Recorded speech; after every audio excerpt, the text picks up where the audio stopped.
Tiruppur HEB signal பகுதியில் போக்குவரத்து போலீசார் பணியில் ஈடுபட்டிருந்த போது ஹெல்மெட் இல்லாமல் மதுபோதையில் இருசக்கர வாகனம் ஓட்டி வந்த நபரை பிடித்து விசாரித்துள்ளனர். அப்போது போக்குவரத்து போலீசாரை மதுபோதையில் இருந்த நபர் ஆபாச வார்த்தைகளால் திட்டியதுடன் கன்னத்தில் அறைந்துள்ளார். நீண்ட நேரம் பொறுத்து பார்த்த போலீசார் பின்னர் அவரை காவல் நிலையத்திற்கு அழைத்துச் சென்றனர். அப்போது போலீசாரை தாக்கிய அந்த நபர் தப்பிச் சென்றுள்ளார்.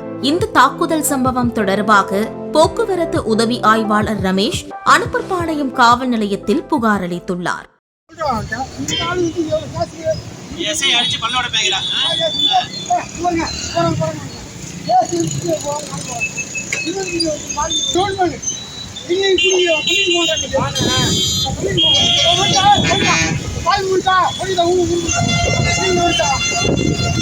இதுபோன்ற வீடியோக்களை உடனுக்குடன் காண தொடர்ந்து இணைந்திருங்கள் வசந்த் நியூஸுடன்.